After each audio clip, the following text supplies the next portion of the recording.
Another print disability, which makes reading, holding a book, or turning a page difficult or impossible. The content is copyrighted by the respective publishers. For more information, please visit us on the web at nfradioreading.org. Hello, this is Marge Lauber, and for the next hour, I'll be reading from the current issues of the Dunkirk Observer on the Niagara Frontier Radio Reading Service.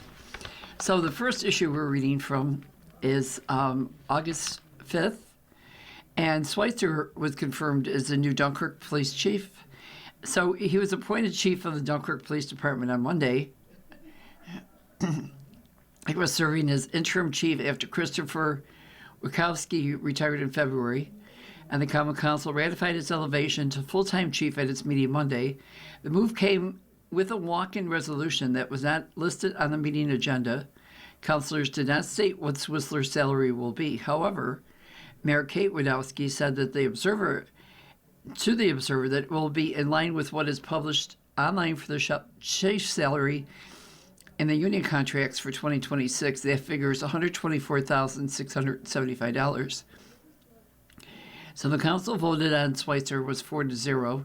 The group was missing its chairman Monday with Councilman Nick Weisner absent. So First Ward Councilwoman Natalie Luskowiak ran the meeting in his place. And then in other news, there was an appeal regarding a dismissed Silver Creek murder charge. So the Chautauqua County's District Attorney's Office will soon be in a state court arguing to have a murder charge reinstated against the Silver Creek mother. The appeal for 37-year-old Ashley Bertino is scheduled for September 16th in the 4th Department Appellate Division Court of Appeals. Bertino's 12-year-old daughter, Maya Smith, died April 29th, 24, from diabetic keratosis, commonly referred to as untreated diabetes. Prosecutors believe Maya's life would have been spared if she was given basic medical care. They accused Bertino of having a deprived indifference to human life and charged her with second-degree murder. She was also charged with second-degree manslaughter and 3 counts of endangering the welfare of a child. Wow. And in this issue, we do have some obituaries. John Paul Long, who passed away August 2nd. And then there was a Jennifer Mary Mormont Grant. She was 71. She passed away on August 1st. And a Michael Delemple, who passed away on August 8th. Now, there's other news. There's To Your Good Health, looking forward to the future of vaccines for Lyme disease. So Dr. Roach, I think we talked about him before. So, dear Dr. Roach, I understand the vaccine to prevent Lyme disease is in the works, but I wonder what will be available. We've had multiple tick bites in our family, with some that resulted in Lyme disease. While I appreciate that our dog receives a vaccine and monthly anti-tick prevention, we're long overdue for prevention for humans. What are your thoughts? So Dr. Roach says, Lyme disease is carried by a bacteria called Borrelia burgdorferi, which is spread mostly by deer ticks in the United States. The only Lyme disease vaccine was voluntarily removed from the market by the manufacturer because of poor sales and concerns about the vaccine causing arthritis. Through studies found that this was unlikely. There was a theoretical risk that a portion of the protein was used could cause the body to attack its own cells in and around the joint. So a new vaccine is in the final stages of development. It could be released as soon as late 26. The development of the vaccine included a change to the antigen that was used to try to ensure that there won't be a risk of arthritis caused by the vaccine. Unfortunately, the Food and Drug Administration has made changes to the approval process for vaccines, which threatens the ability to get timely new and improved vaccines. Another, dear Dr. Roach, I recently read in your column that using Flonase could cause cataracts. I think it would be of service to your readers to also mention that Flonase or any steroid can cause an increase in eye pressure, especially for those with glaucoma. I learned this the hard way, and I don't think that it's common knowledge. In my case, I regularly used Flonase for about a year, and during this time, my eye pressure steadily increased. even though I was using eye drops for glaucoma. Then I finally asked my ophthalmologist about Flonase. He told me to stop taking it, which I did. I still have to have eye surgery, but since quitting the Flonase, my eye pressure has been stable. I still use eye drops. This may be worth a warning to your readers. And Dr. Roach said, Flonase is a commonly used over-the-counter nasal steroid for allergic to retinitis and other nasal conditions. It's generally safe. In one study of over 2,000 subjects, there were 0 cases of glaucoma in the nasal steroid group or the placebo group in 12 months. However, what you said is accurate. It can slightly increase intraocular pressure in people with glaucoma, and those are at risk for glaucoma due to elevated intraocular pressure. Most studies find that they increase the eye pressure by about 1 milligram, which is one questionable clinical significance. A response like yours is unusual with intranasal steroids. And in other news, firefighters are scrambling to contain the fires outside Athens before the winds and high temperatures return. So in Athens, Greece, now this is going back to the 5th of August. Firefighters west of Athens raced to exploit a break in high winds on Tuesday, working to strengthen containment lines as forecasters warned the strong gusts and rising temperatures would return in the coming days. So several fires that burned through mountain communities and coastal regions west of the Greek capital were brought under control overnight. And you know that there was the wildfires also in Spain had them pretty bad, and France had them pretty bad. So it's been a really hot summer over there. So there was arson. An arson suspect was arrested at Spokane battles, devastating wildfires. Again, in Washington, there are wildfires too. So a man from Spokane, Washington was arrested and charged with setting one of the 3 devastating wildfires that are burning throughout the region. Can you imagine somebody actually setting fire? I mean, I could see where a lightning would hit something, but for somebody to actually start a wildfire like that devastates everything, how awful. Okay, let's see what's going on today in history on August 5th. This was today, Wednesday, August 5th. On August 5th, 1962, South Africa anti-apartheid activist Nelson Mandela was arrested on charges of leaving the country without a valid passport and inciting workers to strike. It was the beginning of 27 years of imprisonment. Also on this date in 1861, Abraham Lincoln signed the Revenue Act of 1961, which levied the first income tax on Americans, a flat tax of 3% of those making over $800 a year, to help fund the Union's Civil War effort. In 1864, during the Civil War, Union Administrator David Farragut led his fleet to victory in the Battle of Mobile Bay, Alabama. In 1884, the cornerstone for the Statue of Liberty's pedestal was laid on Bedloe's Island in New York Harbor. In 1914, the first electric traffic light system was installed in Cleveland, Ohio, at the intersection of East 105th Street and Euclid Avenue. In 1936, Jesse Owens of the United States won the 200-meter dash at the Berlin Olympics, collecting the 3rd of his 4 gold medals. In 1953, Operation Big Switch began as prisoners taken during Korean War were exchanged at Panmunjom. In 1957, the music and dance show American Bandstand, hosted by Dick Clark, made its national network debut, beginning a 30-year run on ABC. In 1962, Marilyn Monroe, 36, was found dead in her Los Angeles home.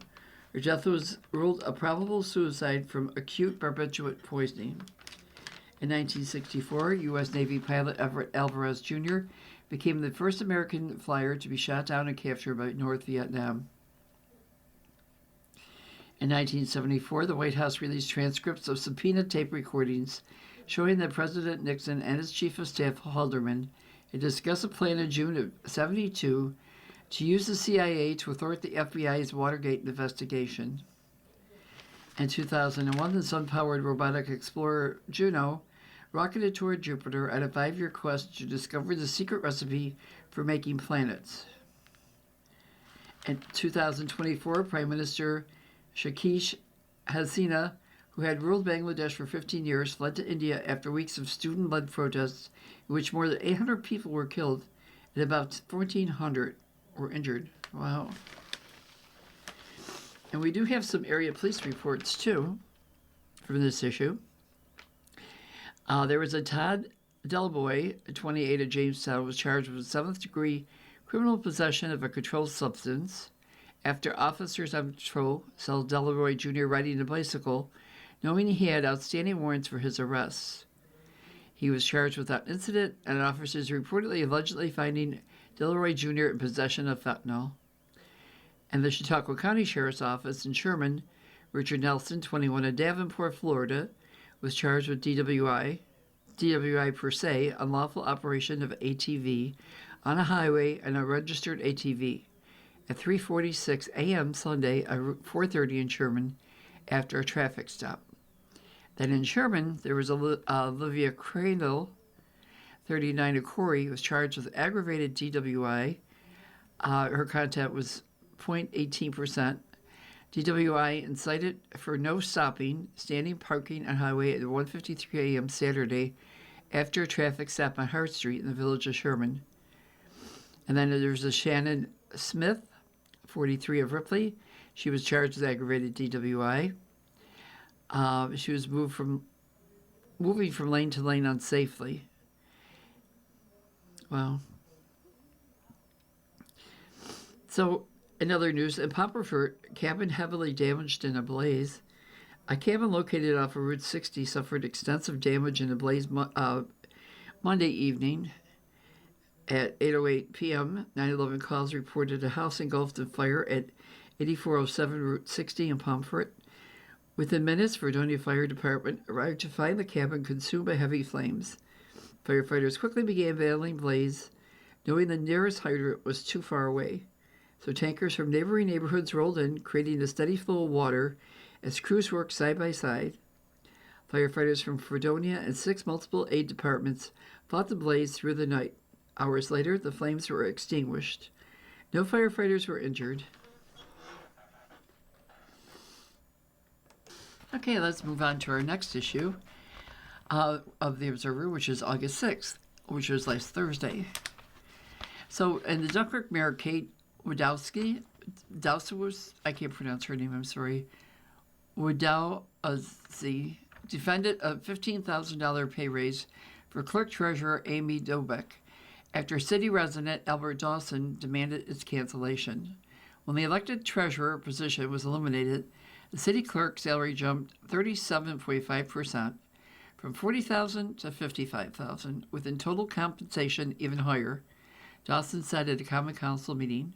He said that's a $15,000 raise, while Dunkirk taxpayers are absorbing an 84% property hike tax. Dawson continued with, "We promised that department conciliation would save money. Instead, savings are immediately followed by a pay jump. The justification given was absorbing treasurer duties, but let's look at reality." Dawson listed duties among several city financial departments. The clerk's office has 5 staff members, and the remaining treasurer duties in that office are strictly transactional, running a cash counter for water bills and taxes. Then Dawson referenced a proposal making the zoning and building department handle licensing to tradespeople.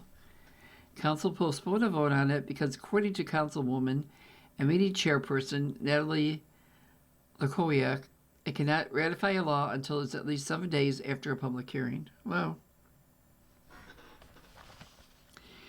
So, Dunkirk had celebrated the 33 annual night out. I don't know if you became part of it. It was on Tuesday night. It was at Washington Park. Dunkirk community came together, and they spent the evening with the men and women who have their backs when they need it the most, which just sounds like a really nice time. We also have some obituaries in this issue. It is one, James Baccalucci. He passed away on April 30th in Plant City, Florida, but he was originally from around here. So here's for your good health. Camper syndrome causes women to believe her spouse is dead. Oh. Dear Mr. Roach, my mom has Capgras syndrome, and finally believes that her husband, my dad, is dead. She thinks there is someone whom I snuck in and built a lie around, and she tells everyone that this man is the same man. It's really difficult for us, especially my dad.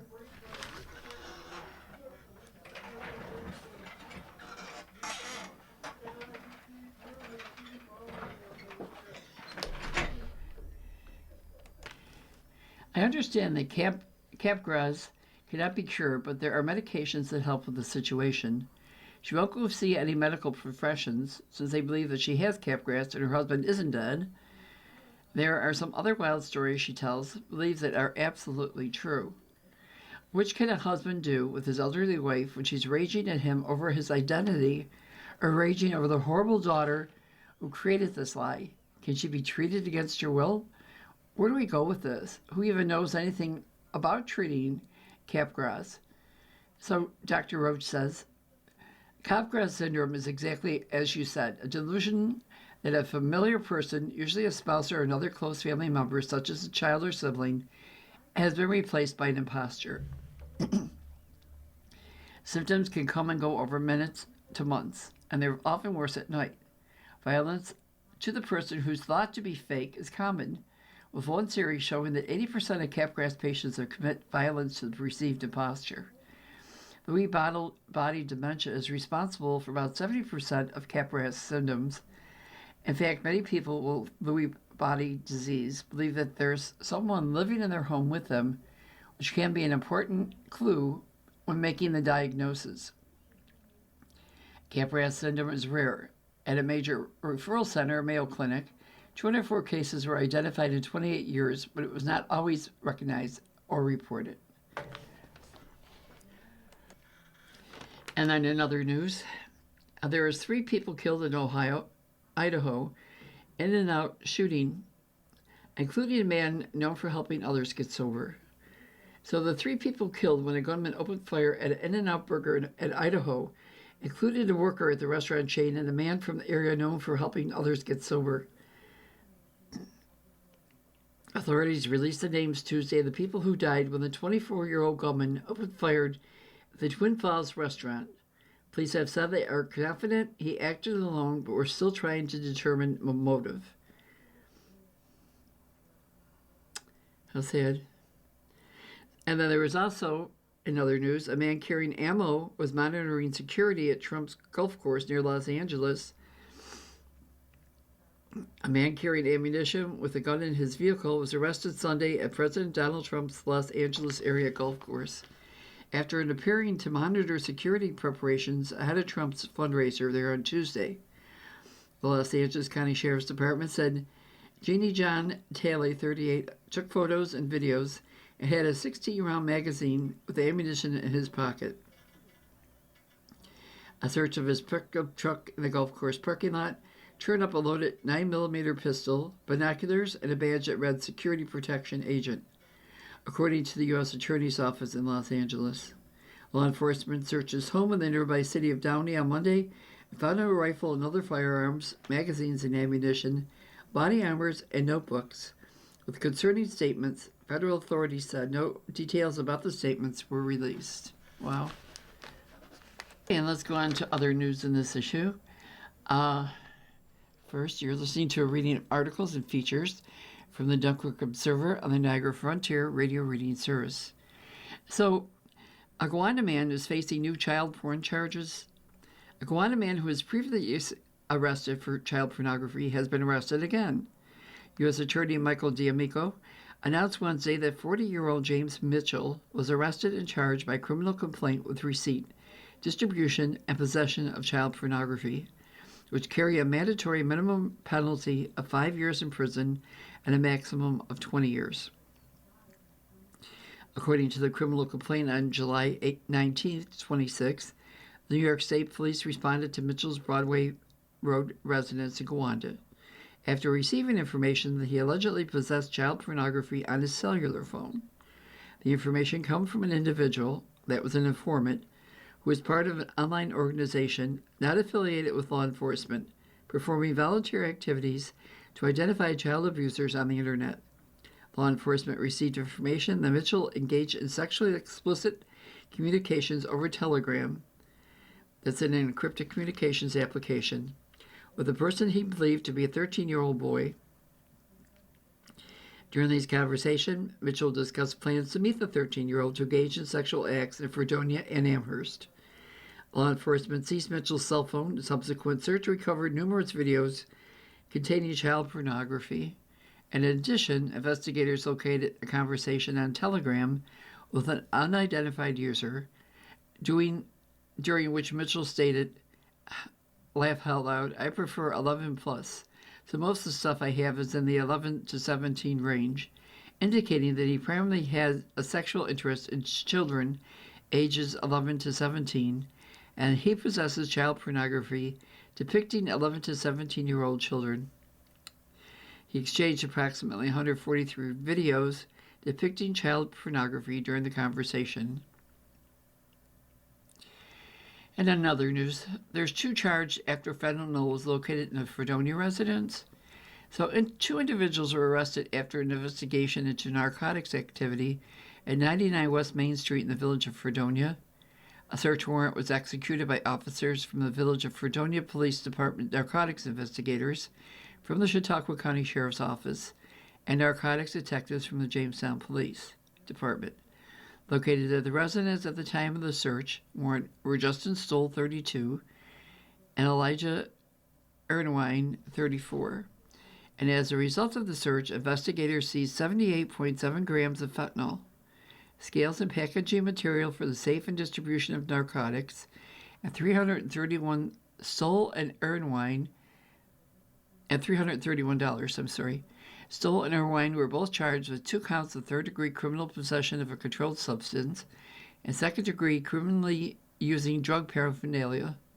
Stoll and Irwine were transported to Chautauqua County Jail for the Centralized Arraignment Program. Authorities continue to ask members of the community to call and report suspicious or narcotics-related activity within their neighborhoods. And some other news are local and regional. In Carroll, I complained of someone firing guns too close to a home in Carroll, resulting in charges against 2 Jamestown men. So on Sunday, Carroll police officers responded to an address on Page Road for a complaint of firearms being discharged too close to a residence. So upon arrival, officers found 2 men identified as Jonathan Rosario, 20, and Joshua Tolliver, 23, of Jamestown, each in possession of handguns. The other man, according to a police report, had a valid state pistol permit.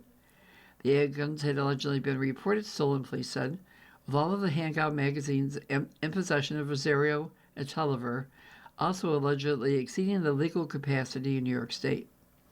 So they were each charged with a violation of state environmental conservation law, statute of discharging a firearm within 500 feet of a dwelling house, second-degree criminal possession of a weapon, 4 counts of third-degree criminal possession of a weapon, second-degree criminal use of a firearm, and fourth-degree criminal possession of stolen property.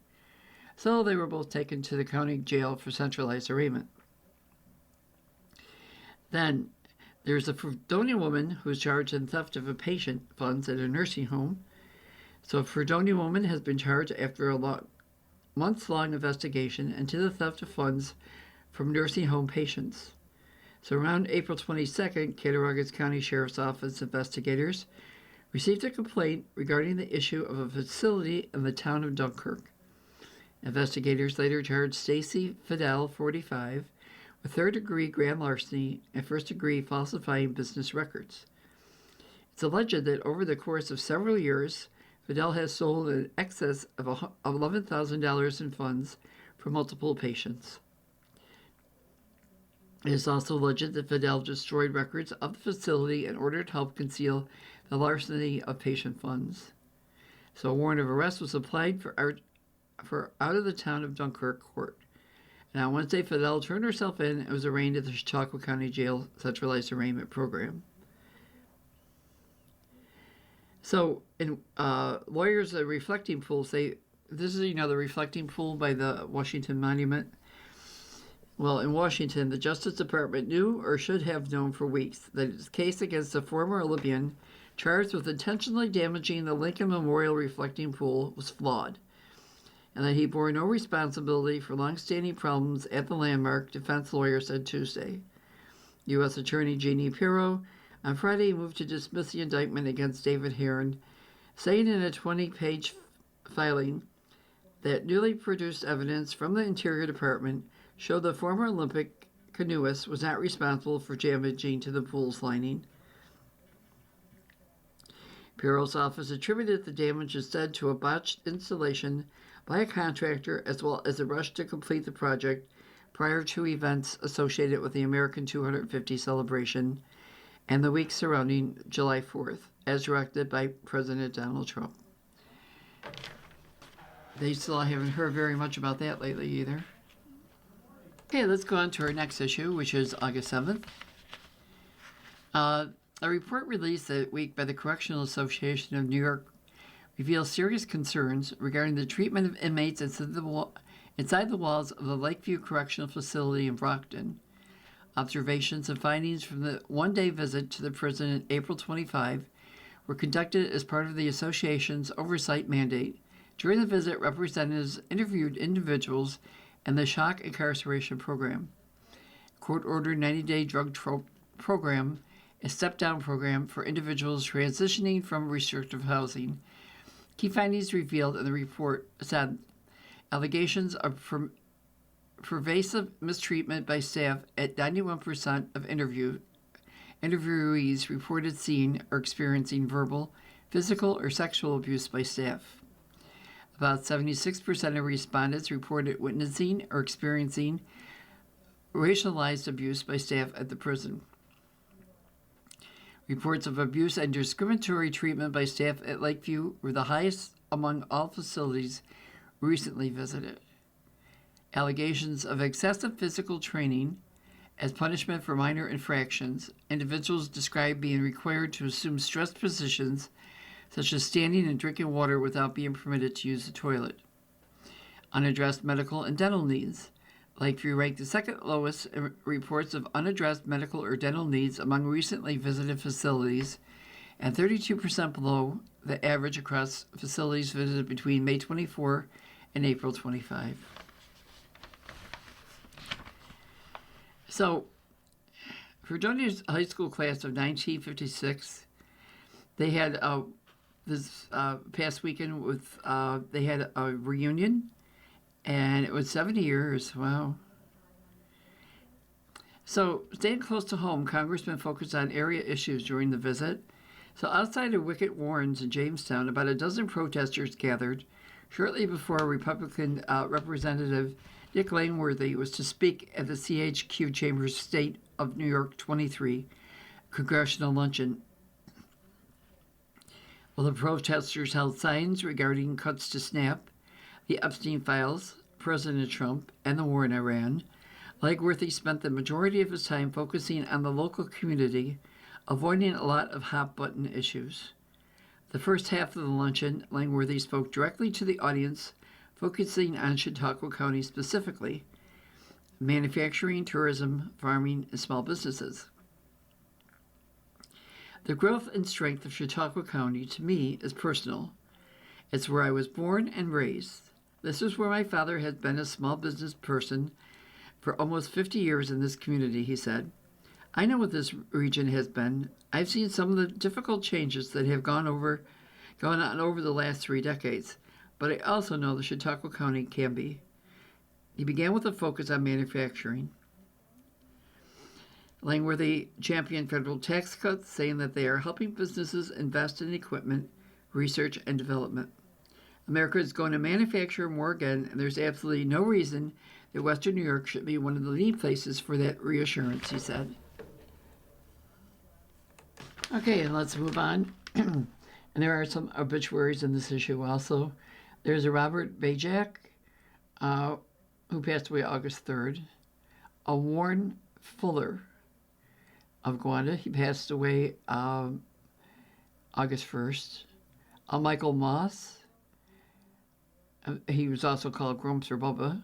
Okay, he passed away on July 29th. Jennifer Mummet Grant, at 71, she passed away at Roswell on August 1st.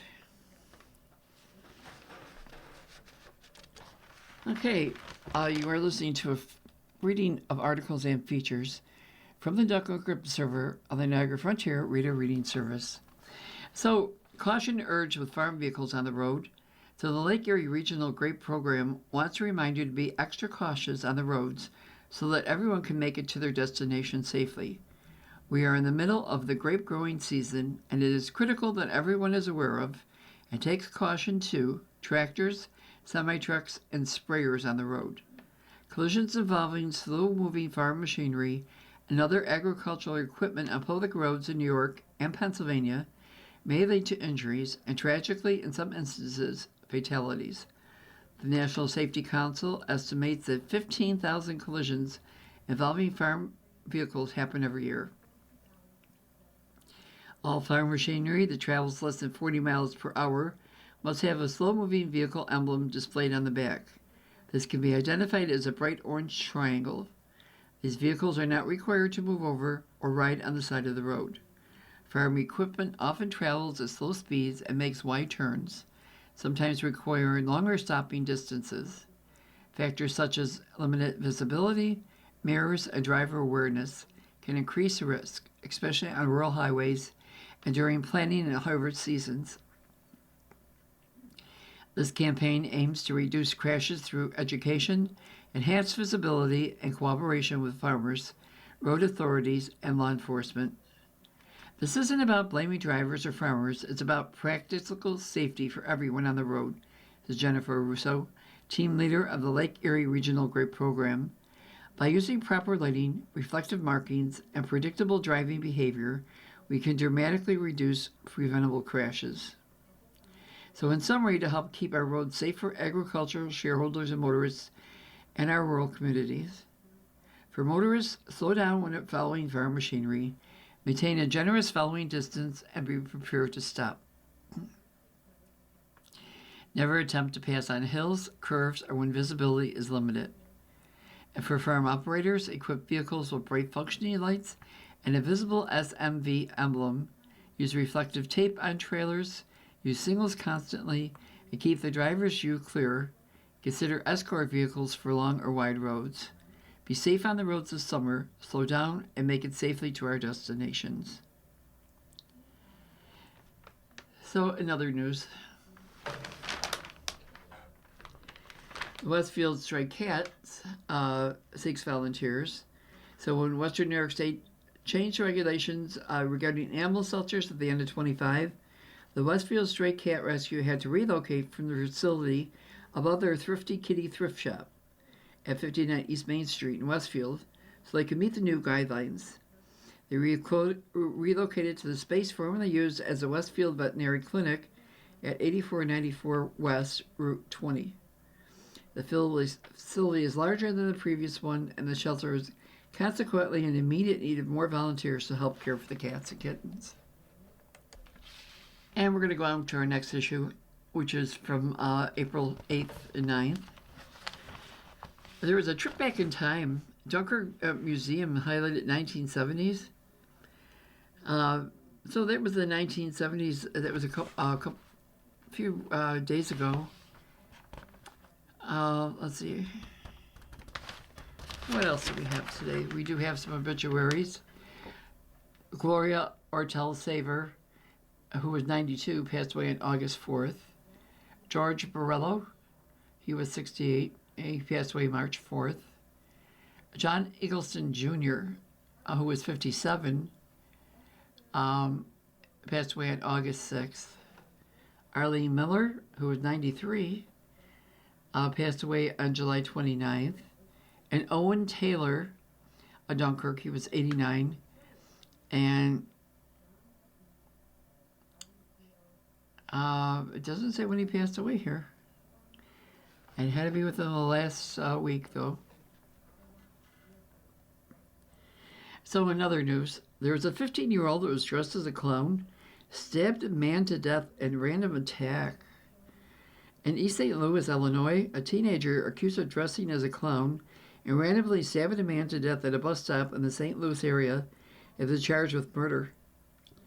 Video of the 15-year-old suspect showed him dressed in a clown costume. Police in East St. Louis, Illinois, found the body of 78-year-old John Allen of Jennings, Missouri, in a street Monday. Jennings is also in the St. Louis area. State officers quickly identified a suspect and later arrested a 15-year-old boy at a residence, according to Illinois State Police. The teenager, whose name has not been released, was charged with first-degree murder on Thursday. Wow.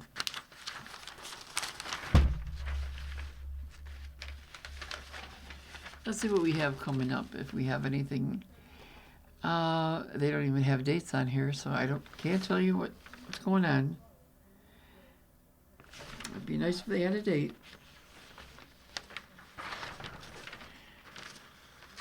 So, Jamestown Business is given an opportunity to engrave the trophy at the final World Cup match. Nice. The finishing touch to this year's World Cup game, courtesy of a Jamestown businessman. The FIFA World Cup wrapped up a few weeks ago, and at the end of every match, one player was awarded the Superior Player of the Match trophy. This trophy for the first match, awarded to Terran Force, who scored the winning goal for Spain, was designed by Victor Solomon. Forey's name was engraved on the trophy by none other than Inkwell's, a Jamestown business that had the opportunity to be a vendor at the World Cup. John Senti, Inkwell's owner, said the business does a lot of on-site customization work for other brands. Its main work is traveling to specific events and doing custom engravings and similar projects in front of guests. We were asked by one of our high-end clients, Michelob Ultra, that sponsors the Superior Player of the Match for the World Cup, and they do a trophy at the end of every single match, Senti said. There were 104 total matches that they did. Each player of the match, which is essentially the MVP of the match, gets one of the trophies. So Senti added at the final match they wanted to have the player's name added to the trophy and presented to them, which is what his business got to do. Having done some projects for Michelob Ultra in the past, Senti said there was a trust there that led to them being asked. So the day of the final match, Senti got to be on site in the tunnel where the athletes travel in and out of the match. Everything was set up in the FIFA office, and they waited until the end of the match when the player of the match was selected, and once Forbes was announced as the MVP, after scoring the winning goal, it was sent to Senti and he engraved that trophy. Getting to that point, though, ended up being slightly chaotic for Senti. We're going to go on to our last Observer, which is August 11th, which is this past Tuesday. So there's a bumpy response. Silver Creek concerned with road work. In Silver Creek, driving in the village of Silver Creek has not been easy in recent weeks. A New York State Department of Transportation, or the DOT, project has led to the village's main roads and sidewalks being torn up for reconstruction, and many residents are not happy about it. The public comment portion of the latest Silver Creek Village Board meeting lasted more than 30 minutes, and one of the topics was extensively discussed as the ongoing road work in the village. Several residents raised concerns regarding safety, as well as parking issues, and the impact it is having on local business. The primary speakers on the matter was Lori Lefaro, owner of A Cut Above the Rest, a hair salon located on Central Avenue. She, like others in the audience, expressed frustration that the project moved forward without much input from the public. The state came with all the plans and presented them to us at an opening meeting, Mayor Kathy Tempio said. The village welcomed DOT representatives at a public meeting when the scope of the program was finalized, she said. They presented it as, this is what it is, it's not going to change. That is what the DOT determined is going to happen. We don't really have a lot to say in it because it's a state highway. The project, which is handled by the DOT, spans across the village of Silver Creek, the town of Hanover, and the town of Sheridan, including portions of Route 20 and Route 5. The project is focused on pavement rehabilitation, sign installation, curve ramps, and drainage repairs, and will bring roughly 100 sidewalks and ramps in compliance with ADA regulations. Project manager Brian Dankert stressed the focus on accommodating pedestrians to provide a more walkable community. He said the new pavement surface could last 10 to 15 years. Wow. So, in other news, The senator wants to extend the Superfund to radiological contamination sites. The state's senator minority leader wants to include radiological hotspots in Niagara and Erie counties in the Superfund program. The DEC and EPA assessment teams continue to inspect potential radiological hotspots in Niagara and Erie counties. Western New York was a hub for the manufacturing of atomic weapons components during World War II and other industries using and producing radiological materials. Using materials that contain naturally occurring radioactive material. The U.S. Environmental Protection Agency is continuing its cleanup and investigation work at Niagara County properties where radioactive slag material fill was discovered in soil on the properties. Recently completed cleanups have been taken 4 properties on Niagara Falls Boulevard from 216 through 220 and material found on Upper Mountain Road in Lewiston that was part of a remediation in 2020, 21, and 23. The Holy Trinity Cemetery site in Lewiston that was cleaned up in 21, and the Donovan Head Start property at Niagara Falls that was remediated in 23. Late Sunday, the EPA and DEC said in a joint news release that more than 1,240 properties have been visited since July 23rd, with 797 access forms received to date. Wow.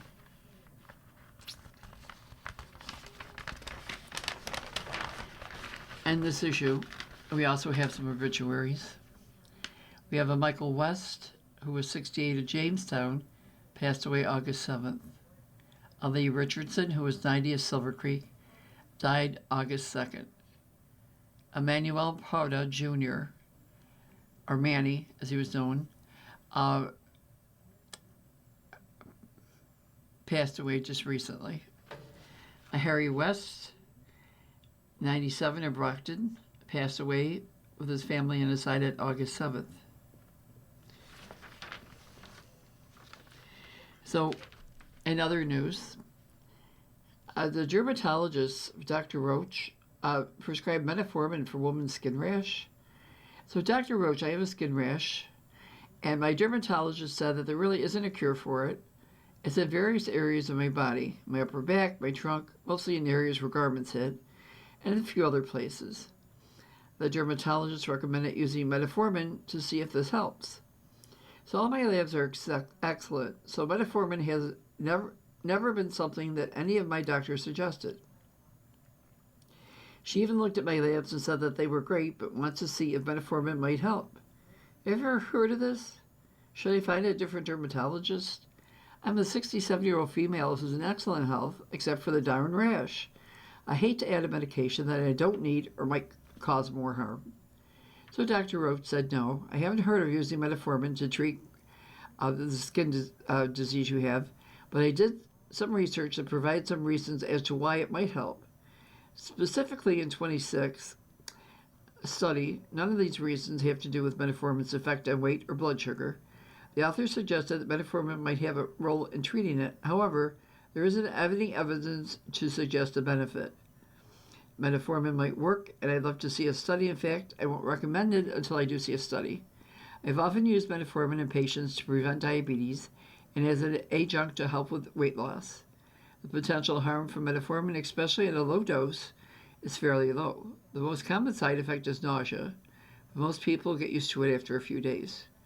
Your dermatologist is quite right that there isn't a cure. Dermatologists will often try steroids, either as a cream or via injection. Several cases can be treated with ultraviolet light and powerful medicines like methotrexate and something else I can't pronounce. These treatments aren't appropriate for mild cases. All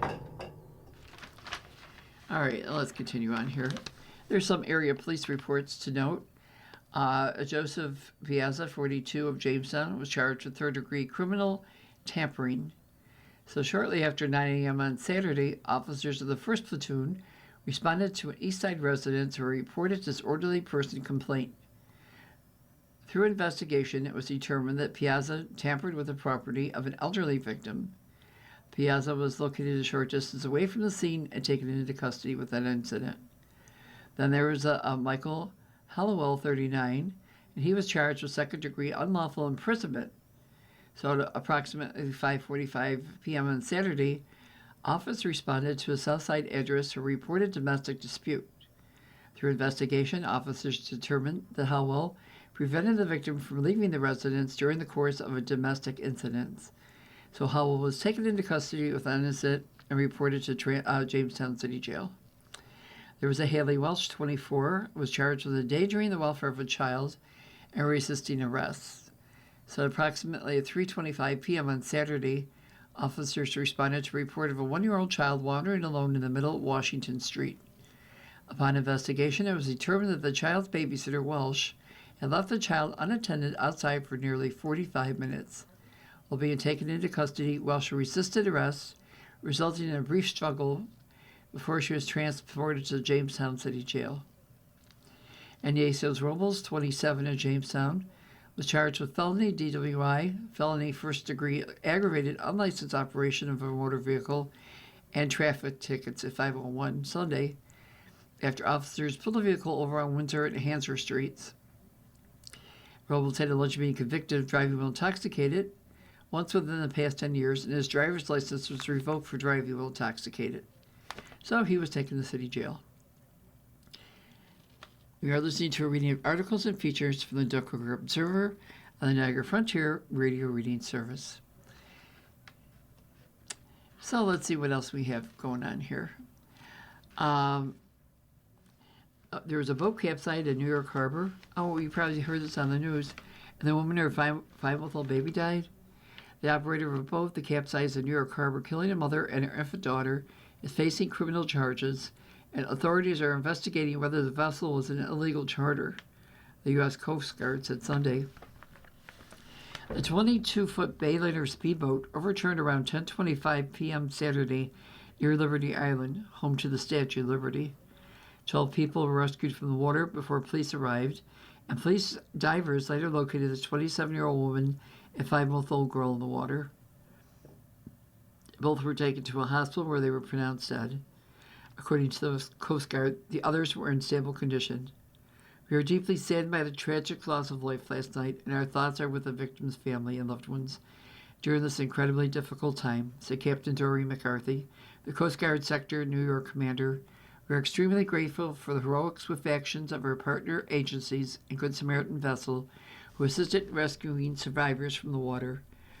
Manuel Hernandez, 46, of New York, has been charged with 13 counts of reckless endangerment, police said. No phone number for him could be found Sunday, and the case has not yet been entered into online court records. The victims' identities have not been released pending notification. So we haven't. Let's read some opinion, at least one opinion. So the Observer's view, this is just an opinion, nothing else. Another incredibly important parish in the history of northern Chautauqua County learned of its fate this weekend. During the 9:30 a.m. Mass, it was announced that St. Anthony's Church of Fredonia would be closing. Members of the church's finance committee made the announcements, citing declining attendance and donation rates. The closure will leave Fredonia without a Catholic church. St. Joseph's on Main Street closed as of January 1st, 25. As sudden as the decision seems, there is no question that Tumulent and the Buffalo Diocese had a lot to do with all the transactions. Facing numerous lawsuits and a shortage of cash, the church is being run as a business, putting aside emotional while understanding the bottom line. It is unfair and sad reality for those who have contributed to the parish for so long. And then here's another opinion, and this is by Froma Hararap. She said, how could Donald Trump, with bottom-scraping approval ratings, decide who would represent the Republican Party in the upcoming Texas senatorial race? The primary system offers an explanation. A simple open primary system would have let the broader public choose and, ironically, save Republicans from a very possible loss in November. Open primaries let registered voters cast a ballot without being members of the party. Closed primaries allow only party members to vote. So about 15 states now run generally open primaries. There are mixed systems that still help small numbers of voters nominate extreme candidates. And Texas is one. Texas started with an open primary in which incumbent Republican John Cornyn finished slightly ahead of Trump's choice, Ken Paxton. But because neither got more than 50% of the vote, the top two candidates, Corrigan and Paxton, competed in a runoff. But until Texas rules, anyone who has voted in the Democratic primary could not participate in this contest. Paxton had been impeached by the Republican-controlled Texas House. His own top aides reported him to the FBI alleging bribery. And his wife filed for divorce citing adultery. Small wonder that recent polls show him trailing Democrat candidate James Tellerico and a state said to be so deep red. Maine's primary system is even less open, which explains how Graham Planter, he of the Nazi tattoo and creepy history with women, became the Democrat to oppose incumbent Republican Senator Susan Collins. Planter was a creature propped up by the hyperactive Democratic Socialists of America. After a plausible rape charge had him dethroned as a Democratic candidate, Planter was replaced with Troy Jackson. Jackson wasn't chosen in the primary at all, but by Democratic delegates at a special convention. Maine polls now have Jackson and Collins running neck and neck. Crazy things happen during election time, don't they? And in other news, let's see. There's a survey seeks public input on cormorants. New York State Sea Grant, a collaborative program of Cornell University and the State University of New York, is inviting the public to document the presence, activities, impacts of double-crested cormorants. I never heard of them. Double-crested cormorants are native fish-eating, federally protected migratory bird species. There's pictures of them, and they look kind of, I don't know, like a cross between a duck and a eagle, but they're small. New York State Grant partnered with Wayne County GIS to develop an online reporting tool. Cormorant for the public to upload photos and report observations of double-crested cormorant numbers, nesting and feeding activities. The survey includes options for logging the bird's impact to natural habitat, water quality, infrastructure, and recreational usage. The survey developers strongly encourage users to submit photos to show the bird's activity and impact. Although originating in Wayne County, the New York SeaGrant.org/cormorant survey is designed for use by the public across New York State, Great Lakes region, and statewide. The site includes a link to an observation viewer to see updates in real time and is a resource for New York State, American, Canadian, and other environmental, wildlife, and fishery resource managers. So in other news, Guys seeks additional congressional debates. So Aaron Guys, a Democrat candidate for Congress in New York, 23rd Congressional District, is challenging incumbent Congressman Nicholas Langworthy to participate in additional live in-person debates with voters across the district. Guys made the challenge directly to Langworthy in a public encounter Sunday. And we also have, health officials urge caution for Gulf Coast beachgoers. In Baton Rouge, Louisiana, health officials in Louisiana are urging beachgoers to take precautions during the summertime surge in infections from a flesh-eating bacteria found in coastal waters. Louisiana has confirmed 9 cases of febroild infections this year, the state's health department said last week in a news release. All were hospitalized and 5 died. During the same period over the previous decade, Louisiana reported an average of 7 cases and 1 death. Seek medical care immediately if a wound exposed to brackish or salt water becomes red, swollen, painful, warm, or discolored, officials said in the release. Tell a healthcare provider about the water exposure. Vibrio bacteria thrive in seawater and in the brackish mix of fresh and salt water found in estuaries and lagoons. Most infections are reported from May to October, and most happen in states along the Gulf Coast. Doctors say the Gulf is an ideal environment for the right amount of salt and heat to lead this organism to keep growing. In other news, in Silver Creek, over her tenure at Silver Creek Schools From her time as elementary principal to her role as a high school principal, Heather Krystofiak has always found a way to be exactly who Silver Creek needed. It isn't hard to see why the district rewarded her with tenure at its latest Board of Education meeting. She has brought Black Knight pride back to the high school. Superintendent Dr. Katie Ralston said, "Her tenure is so well deserved." Kristofik, who possesses initial certification as a school building leader and professional certification in childhood education grades 1 to 6, was appointed to a tenure position as building principal effective August 8th. Ralston recommended Kristofik for a tenure to the board. In her recommendation, Ralston called Kristofik a visible ambassador of the district. Her dedication, professionalism, and unwavering commitment to excellence have helped strengthen the culture of our schools and position them for continued success. Regardless of the building levels she leads, we are fortunate to have her in Silver Creek, Ralston said. Okay, and last but not least, we're going to do another opinion. A challenging year in grape country. So alarm bells went off earlier this year. A Refresco company announced that it was canceling grape contracts in this area. It's been a larger purchaser of Concord grapes here in Chautauqua County. I have not been privy to the decision of Refresco, but I'm assuming that at least part of its decision was based upon the fact that grape processing was a small part of its overall international operations, and corporate bigwigs decided to focus company efforts to move on its core business. Whatever the reason, it left some grape growers without an immediate market for their grapes. For my whole life, practically, I've observed the ups and downs in the grape industry here. Right now, there is a downturn for grape growers. There have been such times before, and our grape farmers have mostly weathered the storm. But we know that this year won't be easy for many.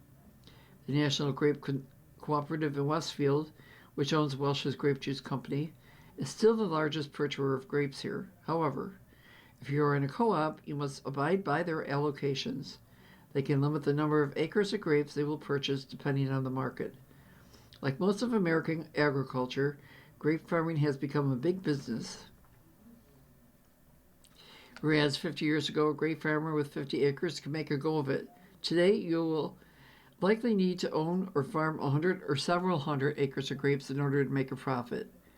We have farm wineries today, and they have brought the introduction of new wine grape varieties. Yet, the great portion of the Chautauqua County grape crop still comes from our traditional Concord grape vineyards. Concord grape juice has gone up and down in price over the years, and now is one of those down cycles.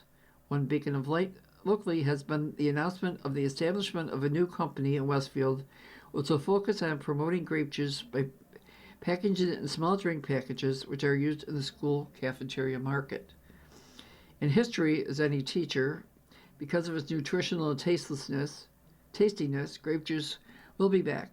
Another issue, of course, is that there is more juice for foreign consumption. Yet, despite that, the Lake Erie, Lake Plain area remains the primary Concord grape growing area in this country and in the world. Mother Nature should keep it that way. That would be really nice, wouldn't it? Okay, well, you're listening to a reading of articles and features from the current issues of the Dunkirk Observer. We read from the Dunkirk Observer every Saturday at noon. Your reader has been Marge Lauber. I thank you for listening, and I hope everybody has a great day.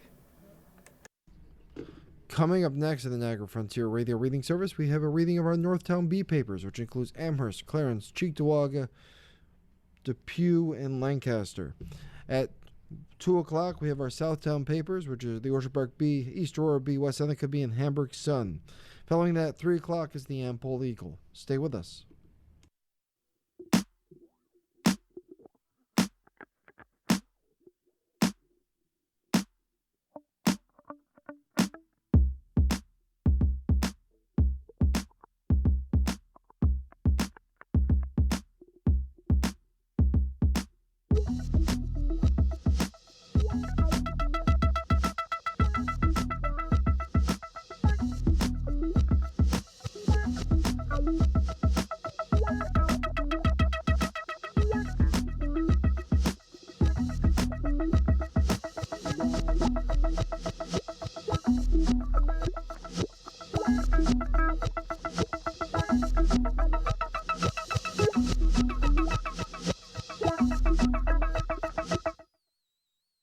following program is intended for listeners who are blind, have low vision, or have another print disability, which makes reading, holding a book,